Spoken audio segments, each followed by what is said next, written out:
Hello friends, बिस्की study campus में आपका स्वागत है। मैं वकील कुमार प्रेजेंट कर रहा हूं वायुमंडल से संबंधित 20 मोस्ट इंपॉर्टेंट क्वेश्चन जो कॉम्पिटिटिव एग्जाम में पूछे गए हैं तथा पूछे जाने की संभावनाएं हैं।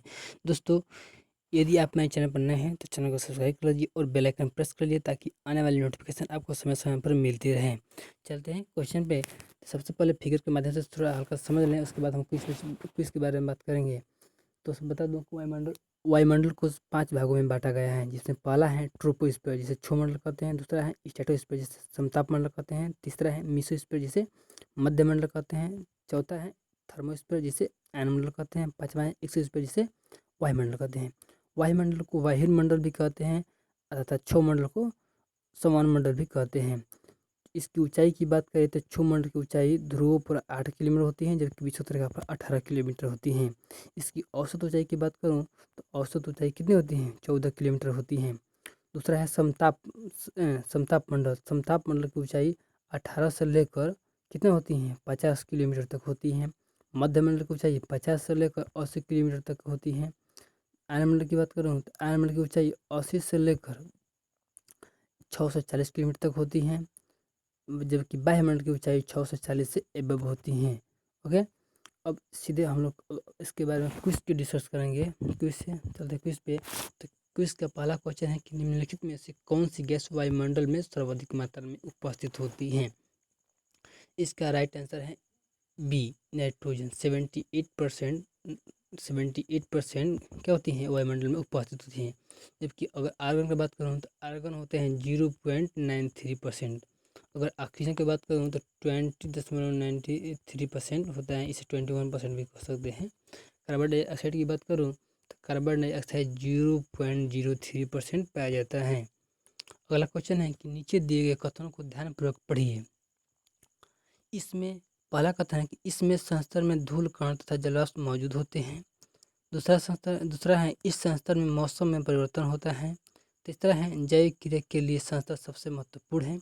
उपयुक्त कथन संबंधित है। इसका राइट आंसर ए, निक्षोमंडल। निक्षोमंडल में धूल कण, जलवाष्प, मौसम संबंधी घटनाएं, जैविक क्रिया का होना, बादल का गरजना, बिजली का चमकना, ये आदि सारी क्रियाएं क्षोमंडल में होती हैं। नेक्स्ट क्वेश्चन है ओजोन परत पाए जाते हैं। इसका राइट आंसर क्या होता है? डी, यानी ओजोन परत समताप मंडल में पाया जाता है।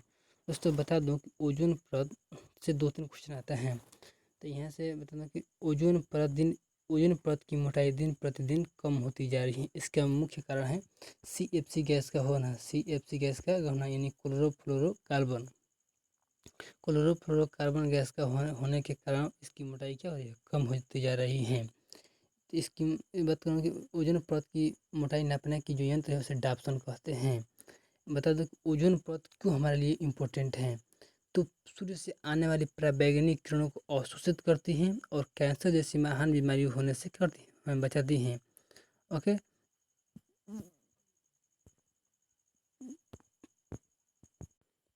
इसलिए 16 सितंबर को हर साल ओजोन दिवस मनाया जाता है तथा लोगों में जागरूकता फैलाई जाती है कि हमें ओजोन परत की रक्षा करनी है। नेक्स्ट क्वेश्चन है वायुमंडल की किस परत से पृथ्वी द्वारा भेजी गई रेडियो तरंगें वापस पृथ्वी पर लौट आती हैं? इसका राइट आंसर सी, आयन मंडल।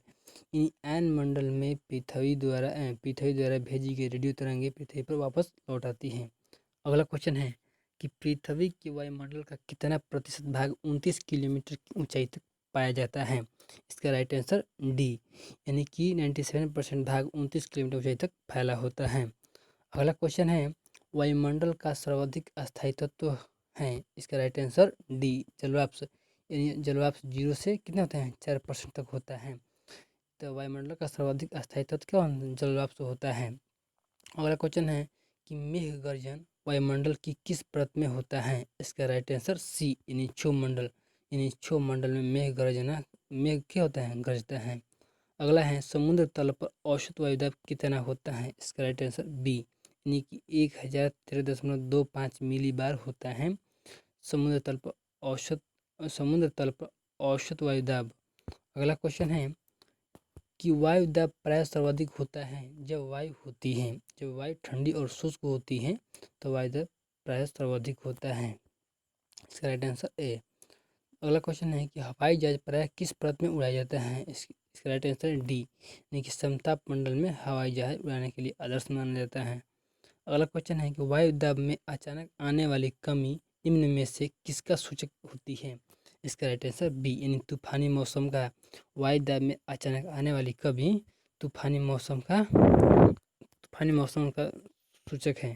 अगला क्वेश्चन है सामान्य वायु दाब पाया जाता है? इसका राइट आंसर है सी, सागर तल पर, यानी कि सागर तल पर सामान्य वायु दाब पाया जाता है। अगला क्वेश्चन है कि ग्लोब पर दाब कटिबंधों की संख्या कितनी होती है? इसका राइट आंसर सी, यानी कि ग्लोब पर दाब कटिबंधों की संख्या 7 होती है। अगला क्वेश्चन है कि शांत पेटी किस रेखा के दोनों ओर पाई जाती है? इसका राइट आंसर ए, यानी भूमध्य रेखा के दोनों ओर शांत पेटी पाए जाते हैं। अगला क्वेश्चन है कि ओजोन परत पृथ्वी से ऊंचाई पर स्थित है, यानी कि इसका राइट आंसर बी, ओजोन परत पृथ्वी से 20 किलोमीटर ऊंचाई तक स्थित है। अगला क्वेश्चन है पृथ्वी के ऊपर मौजूद वायुमंडलीय परतों की संख्या कितनी है? तो इसके राइट आंसर है 5, यानी कि पृथ्वी के ऊपर मौजूद वायुमंडलीय परतों की संख्या 5। जैसे पहला है क्षोभमंडल, समताप मंडल, मध्यमंडल, आयनमंडल, वायुमंडल। अगला क्वेश्चन है कि निम्नलिखित में से कौन सी गैस ग्रीन हाउस प्रभाव के लिए उत्तरदायी होती है? इसका राइट आंसर है B, carbon dioxide greenhouse प्रभाव के लिए उत्तरदायी होती है। अगला क्वेश्चन है क्षोभमंडल की धरातल से औसत ऊंचाई लगभग कितनी है? इसका राइट आंसर बी, 14 किलोमीटर तक इसकी औसत ऊंचाई है क्षोभमंडल की, जबकि ध्रुव पर 8 किलोमीटर, अब विषुवत रेखा पर 18 किलोमीटर होती है।